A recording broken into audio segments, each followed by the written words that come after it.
बहुत कमजोर था। स्कूल में सब बच्चे उसका मजाक उड़ाते थे, पर चिंटू और रिंकी उसका हमेशा साथ देते हैं। उसी की क्लास में राजन नाम का एक लड़का था। उस लड़के से पूरी क्लास डरती थी। एक दिन की बात है, जब क्लास में टीचर सबको पढ़ा रही थी। वो राहुल से एक सवाल करती है, पर राहुल चुपचाप खड़ा रहता है। हद हो गई राहुल, तुमको इतना भी नहीं पता? मैं बता रही हूँ, तुम इस साल भी फेल हो जाओगे। कल के कल अपनी मम्मी को स्कूल लेकर आना, समझे? टीचर इतना कहकर बाहर चली जाती है और उसके जाते ही बच्चे राहुल का मजाक बनाने लगे। अबे, क्या वो ही करता रहेगा जिंदगी भर? मैम चली भी गई, जब देखो वो पर इसकी सुई अटक जाती है। राजन की बात सुनकर सब बच्चे राहुल पर हंसने लगते हैं। राहुल खड़ा खड़ा रोने लगता है। चिंटू और रिंकी राहुल के पास आकर उसको चुप कराते हैं। लो, आ गए इसके चूजे। एक दिन वो भगवान है ना, वो तुमको अच्छा सबक सिखाएंगे। ओहो, आज तो तेरी जुबान चल पड़ी। तू मुझे जरा बाहर मिल। राजन स्कूल के बाद राहुल और उसके दोस्तों का गेट पर ही इंतजार करने लगता है। जैसे ही वो तीनों आते हैं, राजन पैर अड़ाकर राहुल को नीचे गिरा देता है। राहुल की कोहनी छिल जाती है और वो रोने लगता है। तीनों बच्चे डर जाते हैं। मम्मी, मम्मी, बहुत बहुत दर्द हो रहा है।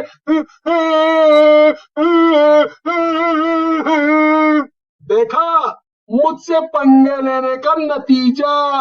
अभी हाथ टूटा है, पर कल पैर भी टूट सकते हैं। इसीलिए मेरे सामने आगे से मुंह मत खोलना। और तुम दोनों इसके चूजे, तुम दोनों भी कान खोलकर सुन लो ये बात। वो कभी डर कर अपने घर भी इस बात का जिक्र नहीं करते थे। अगले दिन राहुल की माँ स्कूल जाती है और वहाँ टीचर राहुल की शिकायत करती है। राहुल पढ़ने में बहुत ही नालायक है और खेलकूद में तो सबसे पीछे है। इस साल मैं उसे मौका दे रही हूँ, पर अगले साल आपको कोई ना कोई डिसीजन लेना पड़ेगा। राहुल की माँ उदास होकर घर वापस आ जाती है। माँ, मैं तो बहुत बहुत पढ़ता हूँ माँ। वो वो वो मैं भूल जाता हूँ। मैं जानती हूँ मेरे बच्चे, मैं क्या करूँ समझ नहीं आता। अब तो भगवान ही कोई चमत्कार कर सकते हैं। उस रात सच में भगवान एक चमत्कार करते हैं। 1 महीने पहले पृथ्वी से भेजा गया चंद्रयान उस रात एक जंगल में वापस आ गिरता है। राहुल भी उस रात बहुत ही उदास होता है। वो घर के बाहर टहल रहा होता है और टहलते टहलते आगे निकल जाता है। उसे अपने सामने एक अजीब सा भूतिया बच्चा दिखता है। राहुल उसे देखकर डर जाता है। राहुल के चिल्लाने की वजह से एक कुत्ता उसके ऊपर आकर चिपक जाता है। भूतिया बच्चे से राहुल की यह हालत नहीं देखी जाती। वो अपना हाथ उठाता है और एक उंगली सामने की तरफ करता है। उस उंगली से तेज रोशनी निकलकर सीधा कुत्ते की आंखों में जाती है। कुत्ता उसी पल राहुल को छोड़ देता है और वहां से भाग जाता है। राहुल उस भूतिया बच्चे को देखकर मुस्कुराता है और उसका हाथ पकड़कर खड़ा हो जाता है। मैं मेरा नाम राहुल है। तुम्हारा नाम क्या है? और तुम कहाँ से आए हो? मैं वहाँ ऊपर चांद से आया हूँ। मेरा कोई नाम नहीं। अच्छा, तुम्हारा कोई नाम नहीं? मैं मैं तुम्हारा नाम रेंचो रख देता हूँ। राहुल और रेंचो। मुझे अपने घर जाना है। तुम्हारा घर तो बहुत दूर है। अभी तुम मेरे साथ चलो। यहाँ तुमको कोई पकड़ लेगा। हम कल कल कल तुम्हारे माँ बाप को ढूंढेंगे। राहुल उस भूतिया बच्चे को अपने घर ले आता है और अपनी माँ को आवाज देता है। राहुल की माँ जैसे ही कमरे से बाहर आती है तो उनके होश ही उड़ जाते हैं। ये तो किसके साथ खड़ा है? दूर हट उसके पास से। माँ, माँ, ये अच्छा है। इसने मुझे कुत्ते से बचाया। क्या? इसने तुझे कुत्ते से बचाया? पर यहाँ पहुंचा कैसे? जो चंद्रयान उस दिन पहले पृथ्वी से चांद पर गया था, मैं उसमें एक दिन बैठ गया और गलती से पृथ्वी पर आ गया। मुझे माँ के पास जाना है। राहुल की माँ भूतिया बच्चे को अपने पास बुलाती है और उसे गले से लगा लेती है। अब तुम दोनों जाकर सो जाओ, कल हम तुम्हारे माँ बाप को ढूंढेंगे, ठीक है? दोनों बच्चे जाकर कमरे में सोने लगते हैं। फिर भूतिया बच्चे की नजर टेबल पर पड़े एक प्रोजेक्ट पर पड़ती है। ये मेरा प्रोजेक्ट है। मुझसे बन ही नहीं रहा। कल कल कल टीचर बहुत डांटेगी मुझे। तुम उसे छोड़ो और यहाँ सो जाओ। राहुल सो जाता है, पर भूतिया बच्चा अभी तक नहीं सोया होता। वो उस प्रोजेक्ट के पास जाता है और उसे बनाने लगता है। जब राहुल सुबह उठता है तो उसे अपना प्रोजेक्ट एकदम तैयार मिलता है। राहुल उसे देखकर एकदम दंग रह जाता है। क्या ये तुमने बनाया? माँ माँ, जल्दी आओ। देखो ना, रंचो ने क्या कमाल कर दिया। अरे वाह, सच में ये तो तुमने कमाल कर दिया। तुम तो बहुत ही होशियार हो। राहुल तैयार होकर स्कूल चला जाता है और रेंचो घर में माँ के पास रह जाता है। राहुल का प्रोजेक्ट क्लास में सबसे अच्छा होता है। टीचर उसका प्रोजेक्ट देखकर हैरान रह जाती है। क्या ये सच बोल रहा है राहुल? राहुल पूरा प्रोजेक्ट टीचर को समझा देता है और वो भी बिना हकलाए। टीचर और हैरान रह जाती है कि आखिर एक दिन में राहुल को क्या हो गया। वो तो बिल्कुल बदल गया।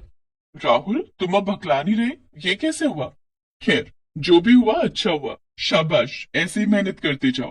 क्लास में सब बच्चे राहुल की तारीफ कर रहे होते हैं और उसके पास आते हैं। राजन एक कोने में अकेला खड़ा रह जाता है। ज्यादा खुश होने की जरूरत नहीं है, समझा? अगले हफ्ते कबड्डी का मैच है। हिम्मत है ना तो उसमें मुझे हरा कर दिखा। बड़ा आया हीरो बनने। राहुल को उसके दोस्त समझाते हैं कि ये उसने गलती कर दी, पर फिर राहुल उनको बोलता है, अब मुझे पहले जैसे डर ही नहीं लगता। और आज मैम ने जो मुझे पढ़ाया, मुझे पहली बार सब एक बार में समझ आ गया। पता ही नहीं क्या हो रहा है मेरे साथ। बस तुम कुछ गलत मत कर देना। राहुल घर जाता है और जाते ही अपनी माँ और रेंचो को स्कूल की सारी बात बताता है। रेंचो राहुल की बात सुनकर खूब हंसता है। ये तो बहुत अच्छी बात है। सब बहुत खुश होते हैं। अगले हफ्ते राहुल और राजन के बीच कबड्डी मैच होता है। उसमें राहुल की माँ भी जाती है और रेंचो को भी अपने साथ मास्क लगाकर ले जाती है ताकि उसे कोई देख ना पाए। वहां दोनों के बीच जबरदस्त मैच होता है।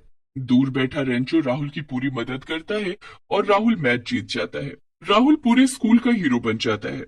अब वो हर चीज में आगे होता है और किसी को कुछ समझ नहीं आ रहा होता कि ये बदलाव राहुल में आया कैसे। राजन को शक होने लगता है और वो रात को राहुल के घर में चुपके से झांकने लगता है। वहां रेंचो को देख उसके होश उड़ जाते हैं। वो जल्दी से अपने पापा को जाकर ये खबर देता है, जो कि पुलिस में होते हैं। चारों तरफ से पुलिस राहुल के घर को घेर लेती है और रेंचो को पकड़ने आ जाती है। कहाँ है वो चांद से आया हुआ जीव? हमारे हवाले कर दो उसे। यहाँ कोई भी नहीं है, सच बोल रही हूँ मैं। पुलिस अंदर जाकर पूरा घर ढूंढती है तो भूतिया बच्चा एक अलमारी के पीछे छिपा हुआ मिल जाता है। पुलिस उसे फौरन पकड़ लेती है। पुलिस जबरदस्ती रेंचो को ले जाती है और साइंटिस्ट उसे लैब में बंद करके उस पर जांच करने लगते हैं। इधर राहुल और उसकी माँ उसके लिए बहुत परेशान हो रहे होते हैं। माँ माँ, उसे हमें बचाना होगा। उसने हमारी कितनी मदद की है। पर हमारे बस में कुछ नहीं बेटा। राहुल रात होने का इंतजार करता है। रात को वो घर के बहुत बड़े दियों से एक स्टार बनाता है। आसमान में उसी वक्त एक अजीब यंत्र उड़ता दिखता है। वो राहुल के घर के बाहर उतरता है। उसमें से फिर एक चुड़ैल और एक भूत निकलता है। कहाँ हो तुम?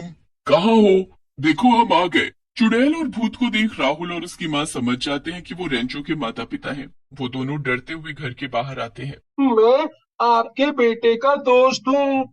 आज उसे पुलिस पकड़ कर ले गई। क्या वो इतने दिन तुम्हारे साथ था? भूतिया बच्चे के माँ बाप राहुल के साथ लैब जाते हैं। वो अपने जादू से उसे आजाद करके बाहर ले आते हैं। अब हमें जल्दी चांद पर वापस जाना होगा, यहाँ हमारे लिए खतरा है। चलो जल्दी। माँ सबको देखकर बड़ी खुश होती है कि रेंचो को उसके माता पिता वापस मिल गए। अब मैं चलता हूँ, पर ये लॉकेट अब तुम अपने पास रखना। ये तुम्हारे पास है, मतलब मैं तुम्हारे पास हूँ। भूतिया बच्चा वो स्टार का लॉकेट राहुल को दे जाता है। राहुल हमेशा उस लॉकेट को गले में पहन कर रखता है और वो हमेशा उसकी रक्षा करता है।